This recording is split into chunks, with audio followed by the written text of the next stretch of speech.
Hello mga langga, silipin natin ang ganda ng Municipality of Talalora, Samar.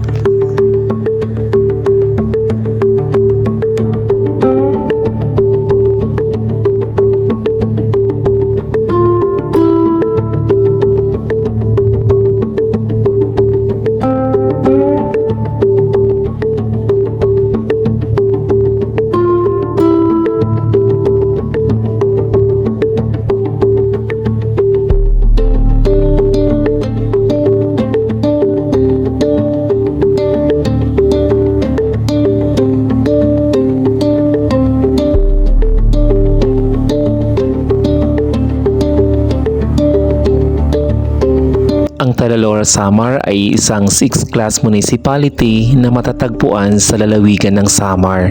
Kilala ito sa simpleng pamumuhay, mababait na mga tao at likas na kagandahan ng kalikasan.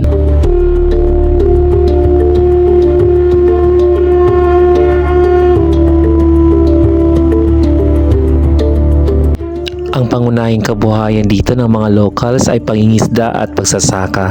Makikita rin sa kanilang simpleng pamumuhay na puno ng kasiyahan at pagkakaisa.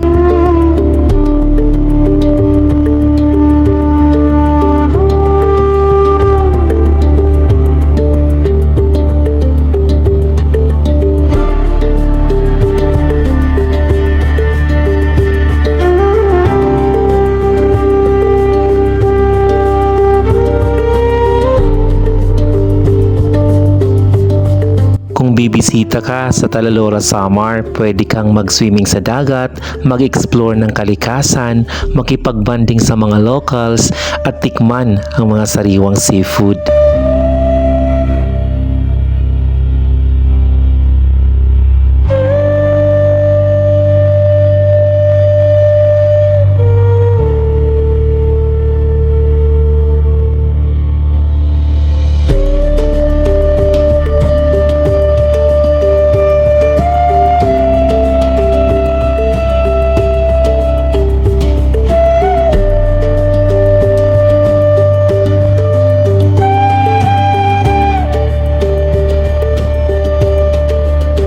At ang isa sa mga kaabang-abang na selebrasyon dito sa Municipality of Talalora ay ang kanilang Fiesta Celebration na ipinagdiriwang bilang parangal sa kanilang patron saint na si Saint Anthony of Padua.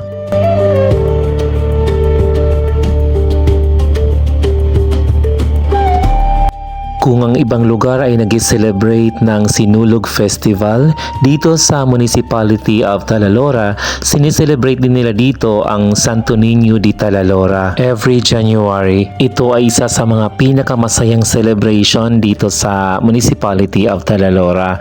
May misa at prosesyon, street dancing at parada, handaan, mga palaro at iba pa.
Thank you so much sa panonood mga langga, and this is Angelico yan. Maraming salamat po.